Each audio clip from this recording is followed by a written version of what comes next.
What's going on, everybody? It's Patrick Dang here. So in this video, I'm gonna be sharing with you my top 3 tips to be selling tech and software like a pro. And you wanna make sure you watch this video until the end, because if you're someone thinking about starting a career in tech sales, or maybe you're already starting and getting the ball rolling, I'm gonna give you some of my top tips that I picked up over the years, and I'll be sharing it directly with you. So if you're ready to get started, make sure to give this video a like, subscribe, turn on notifications, and let's go ahead and dive in. All right, so if you are starting your career in software sales, or maybe you're just getting the ball rolling, the first tip that I actually have for you is learning how to listen to your customers, specifically listening to their pains. So in software, it's a lot more strategic. It's not very transactional. It's like you really have to listen to the customer's problem. What are they experiencing? What pains do they have on a daily basis? And how does what you're selling solve those problems? And if someone doesn't have a problem, well, there's no reason for them to buy your product and service. You can't really trick someone into buying, right? They're gonna feel like it's a waste of money. So instead, what you wanna do is you want to talk a lot less than you think you should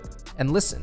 Ask the proper questions to understand the pains. So let's say you are selling an email software. You can't just be like, hey, here's my email software. You want to buy it? They're obviously going to say no. So instead, what you want to do is you want to say, hey, you have a lot of people on your email list, 10,000, is that right? They're going to say, yeah, that's about right. And you can ask a question like, okay, well, how do you exactly reach out to your customers and, understand who would be the best buyer to buy your products and services? And then the person might be like, we have all our emails on Excel sheets, so we can't even keep track of, who's doing what and who's even reading our emails. You see there, instead of just directly telling someone that they have a problem, you have to ask the right question to agitate a pain so that they tell you what their problems are. Only when you understand these problems, then you can prescribe a solution, which is your product and service. So during a sales meeting, all you're really doing is asking questions after question after question until you have this long list of problems somebody has. The thing about problems is that if they're painful enough, people are willing to make those problems go away. And so that's why when you present your product or service at a later stage of the sales cycle, people are going to pay you very easily, and it won't feel like pulling teeth because you got the list of problems that they have. And then you're just saying, hey, I solve them. Do you want to buy it or not? And it's going to be a lot more easier.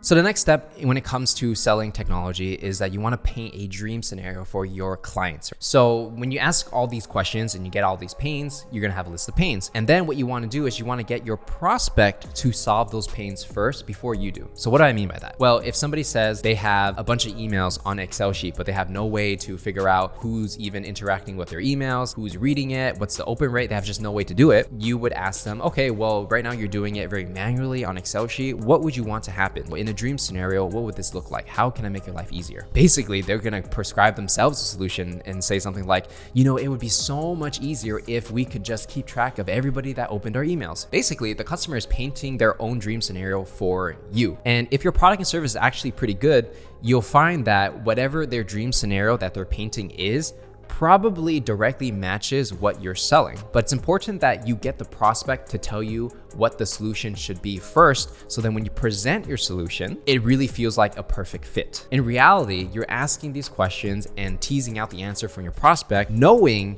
that whatever is going to come from their mouth is going to align with what you sell. In the way, you are pulling the strings and getting the prospect to say the things you want them to say, so that later on, when you present your product and service, they're going to be like, oh my God, this is exactly what I needed. And so to get to that point, remember, you have to get the prospect to paint their dream scenario in their own words. It's not enough for you to tell somebody why you're so great. They need to tell you what they need before you can tell them what you can do. All right, so the final step of the process when it comes to selling technology is you want to offer help. So a lot of people have the challenge of saying like, oh, you're gonna miss out if you don't buy this today, which is very salesy and very snake oily. What you wanna do is you wanna offer help. So once you understand the problems, you get the prospect to paint their dream scenario, all you really have to do is say, hey, I might be able to help you out. You want me to tell you a little bit about what I do? And what are they gonna say? Yes. The rarely, like 0.00001% chance they're gonna say no. That's all you gotta do. Ask them, hey, I might be able to help. Do you mind if I tell you a little bit about what I do? So what's happening here is that instead of you forcing a pitch on them, you're asking them a question to earn the permission to pitch. Very important. It's a very slight nuanced technique, but it's very powerful. When somebody asks you for help and you're giving them basically consultative advice, they're going to listen to every single word. If you just come in the door pitching your product and services, people are going to think, when is this guy going to shut up? And so that's why you need the prospect in their own words, out of their own mouth, ask for your help So now you're in a position of leverage. So when you get to this point, all you really got to do is go down the checklist of all the pains that the prospect has and say, hey, the first pain that you had, well, here's how our software solves that problem. The second pain you had was XYZ, and here's how we're able to solve your problem. And it goes on and on and on. And until you go through the entire list, the prospect is going to feel like, oh my God, this is exactly what I need. Patrick understood all the problems I had. He actually listened to me. He didn't try to sell anything to me. And then at the end, he offered to help. What a nice guy. By doing that, you don't come off as sleazy. You don't come off as salesy. You're literally just asking what do they want and saying, hey, I can help you.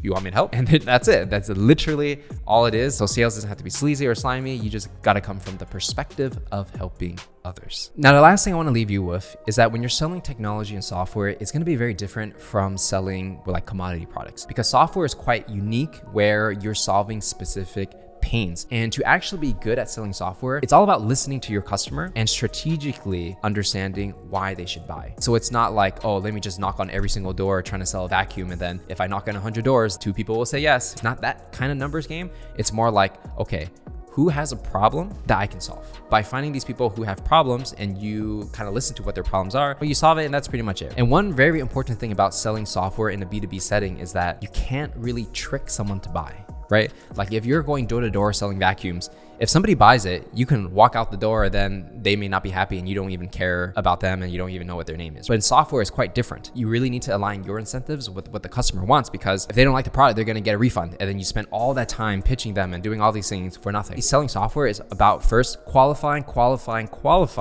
to make sure this person is even a fit to buy. And then once you know for sure that they need to buy your product and service and it's going to make their life so much easier, then you actually go through the selling process of actually pitching and doing all those things. It's a little more strategic. It's not just like standing, doing a presentation and pitching and seeing who buys. It's really a game of listening and giving people what they want. But if you're able to do this, you're going to be very successful in tech sales. If you enjoyed this video, make sure to give this video a like, subscribe, and turn on notifications, and let me know in the comments what kind of videos you want to see next. With that said, my name is Patrick Dang, and I'll see you guys in the next one.